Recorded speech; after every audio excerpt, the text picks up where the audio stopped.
샬롬 할렐루야. 레위기 25장 23에서 25절입니다. 토지를 영구히 팔지 말 것은 토지는 다 내 것임이니라. 너희는 거류 민이요 동거하는 자로서 나와 함께 있느니라. 너희 기업의 온 땅에서 그 토지 무르기를 허락할지니 만일 네 형제가 가난하여 그의 기업 중에서 얼마를 팔았으면 그에게 가까운 기업 물을 자가 와서 그의 형제가 판 것을 물을 것이요. 아멘. 로마서 5장 19절. 한 사람이 순종하지 아니하므로 많은 사람이 죄인 된 것 같이 한 사람이 순종하심으로 많은 사람이 의인이 되리라. 아멘. 요한계시록 5장 1절에서 5절입니다.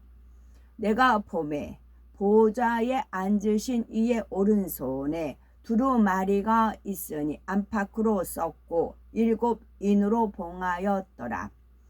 또 봄에 힘있는 전사가 큰 음성으로 외치기를 누가 그 두루마리를 펴며 그 인을 떼기에 합당하냐 하나 하늘 위에나 땅 위에나 땅 아래에 능히 그 두루마리를 펴거나 보거나 할 자가 없더라. 그 두루마리를 펴거나 보거나 하기에 합당한 자가 보이지 아니하기로 내가 크게 울었더니 장로 중에 한 사람이 내게 말하되 울지 말라. 유다 지파의 사자 다윗의 뿌리가 이겼으니 그 두루마리와 그 7인을 떼시리라 하더라. 아멘. 제목은 토지 무르기에 합당한 예수 그리스도입니다.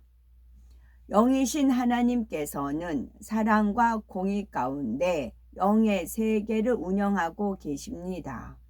그래서 영계의 법칙에는 죄인에게 벌을 가하는 죄의 삭슨 사망이라는 법이 있는가 하면 반대로 그 죄를 속량할 수 있는 법도 있습니다. 하나님께서 창조하신 첫사람 아담이 불순종의 죄를 범하여 원수 마귀에게 넘겨준 권세를 회복하려면 죄를 속량할 수 있는 영계의 법칙을 적용해야 하지요. 하나님께서는 이러한 법칙에 따라 비밀한 가운데 인간 구원의 길을 예비하셨습니다. 과연 범죄한 아담이 죄를 속량할 수 있는 영계의 법칙은 무엇일까요? 레위기 25장 23에서 25절을 보면 토지를 영영히 팔지 말 것은 토지는 다 내 것임이라. 너희는 나그네요 우거하는 자로서 나와 함께 있느니라. 너희 기업의 온 땅에서 그 토지 무르기를 허락할지니 만일 너희 형제가 가난하여 그 기업 얼마를 팔았으면 그 근족이 와서 동족에 판 것을 물을 것이요 말씀합니다. 즉 토지는 하나님의 소유이므로 영영히 팔지 말며 가난하여 토지를 팔았어도 합당한 규정에 따라 다시 물을 수 있는 토지 무르기 법칙을 설명하였지요. 이스라엘에서는 계약서에 어떤 경로로 토지를 팔고 사는지 과정과 나중에 되돌려 받을 수 있도록 토지 무르기의 내용을 기록하고 팔고 사는 사람이 도장을 찍고 증인들을 세웁니다.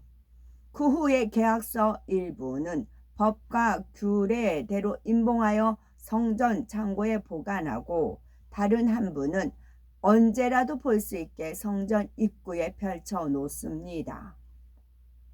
그래서 언제라도 근족이 와서 대신 토지를 물을 수 있고 물을 사람이 없으면 본인이 불을 쌓아 힘이 있을 때 물을 수 있게 한 것이지요.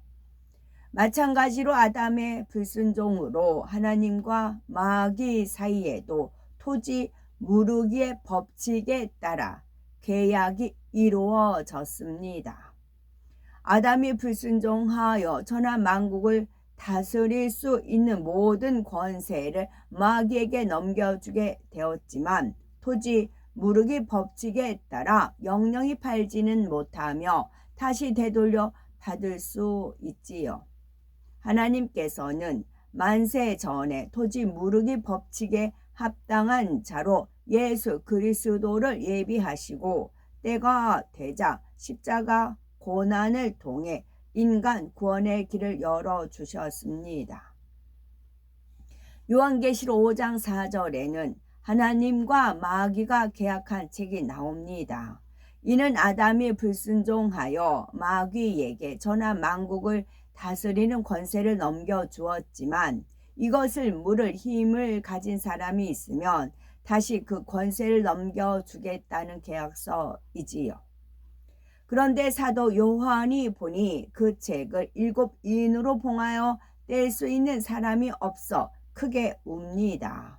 그때 장로 중 하나가 울지 말라, 유다 지파의 사자 다윗의 뿌리가 이기었으니 이 책과 그 7인을 떼시리라 말씀합니다.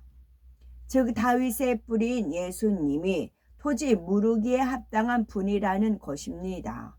그러면 토지 무르기 법칙에 따른 구세주의 자격 조건은 무엇일까요? 첫째로는 아담의 근족인 사람이어야 합니다.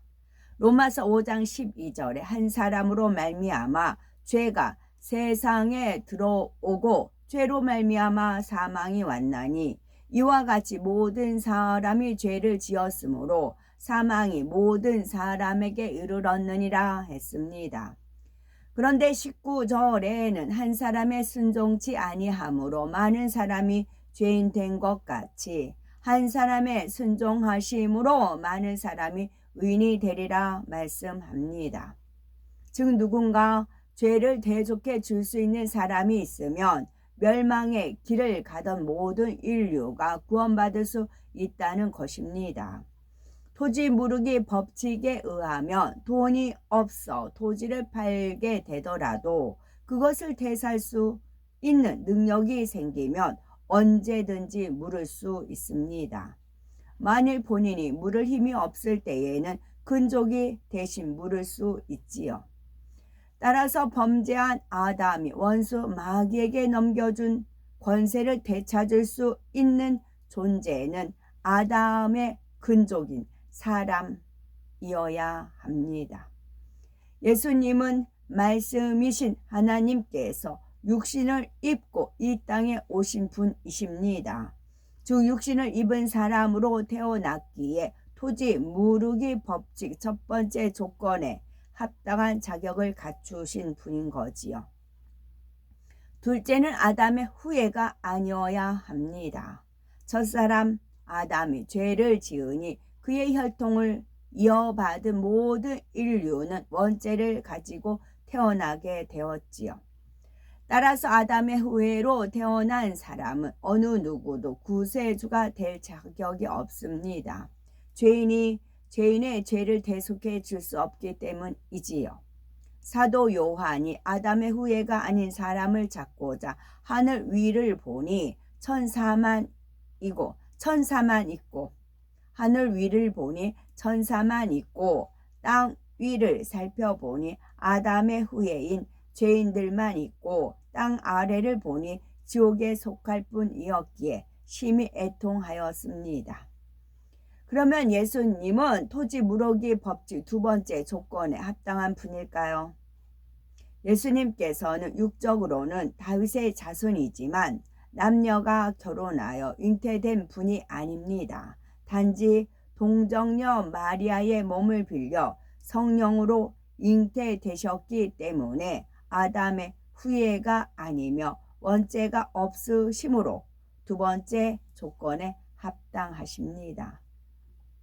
세 번째는 원수 마귀를 이길 수 있는 힘이 있어야 합니다.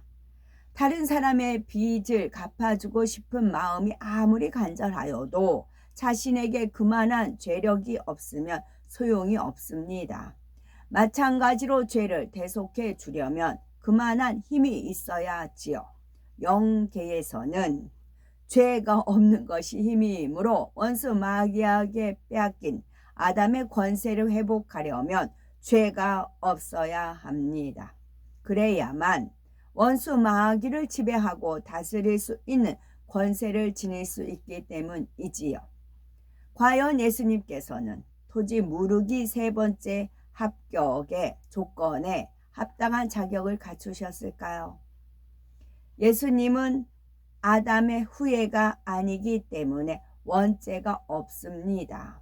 생후 8일 만에 할례를 받고 십자가에 달려 죽으시기까지 33년 동안 율법을 온전히 지켜 행하셨으니 스스로 짓는 자범죄도 전혀 없으셨지요. 오직 하나님의 뜻에 순종하며 사랑으로 율법을 완성하신 온전한 분이십니다. 이처럼 예수님께서는 전혀 죄가 없으시므로 세 번째 조건에도 합당하십니다. 넷째로 목숨까지도 줄 수 있는 사랑이 있어야 합니다.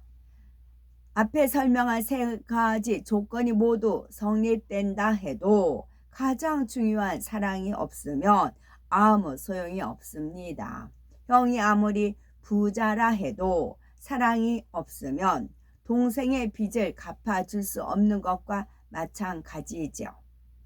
룻기 4장을 보면 보아스가 가난했던 나오미의 형편을 알고 가장 가까운 군족에게 기업 무르기를 권하는 장면이 나옵니다.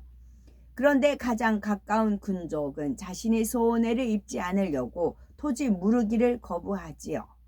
이렇게 군족이 기업을 물을 수 있는 힘이 있다 해도 사랑이 없으면 물을 수 없습니다.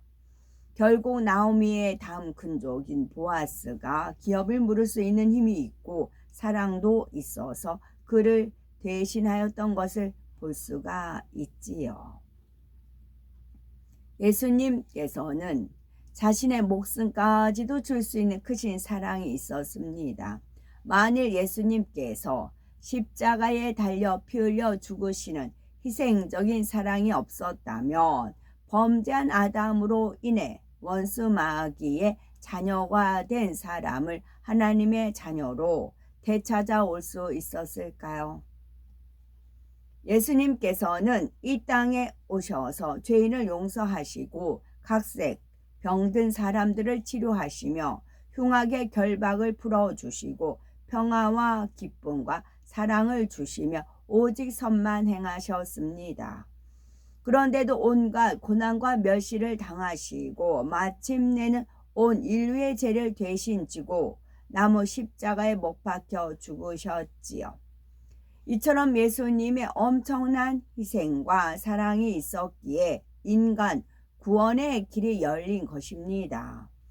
누구든지 예수님을 구세주로 영접하면 하나님의 자녀된 권세를 얻고 하늘나라 생명책에 그 이름이 기록됩니다. 그러므로 오직 예수님만이 토지 무르기에 합당한 자격을 갖추신 분이시며 사망 권세를 깨뜨리고 부활하신 예수 그리스도 외에 다른 이로서는 결코 구원을 얻을 수가 없음을 알아야 되겠습니다. 아멘.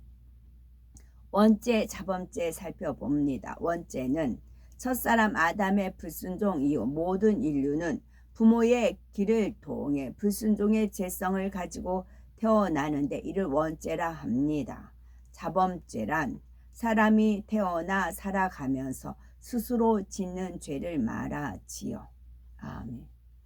여기서 우리가 여자들은 그래, 여자들 어릴 때 이렇게 바깥에서 놀을 때 꽃 찾으러 왔단다 왔단다 왔단다 무슨 꽃을 찾으러 왔느냐 앞에 이제 누가 암흑에 있어요. 김선미라고 해요. 김선미 꽃 찾으러 왔단다 왔단다 해요. 찾으러 가면 가위바위를 해야 돼요. 그럼 김선미하고 나랑 가위바위보를 해요. 그래서 내가 이겼어요. 그럼 김선미가 우리 편으로 들어요. 그리고 또 꽃 찾으러 왔단다 왔단다 왔단다. 그리고 나서 또 이제 여자들 쭉 그 손잡고 하고 상대편도 그렇습니다. 손잡고 우리도 손을 잡아요. 그래서 꽃 찾으러 왔단다 왔단다 왔단다 하고 가요. 또 가위바위보 합니다. 그러면 이제 이기면 그 꽃을 찾아오는 그 사람을 찾아오는 것이고 그런 게임이 있었습니다. 아멘.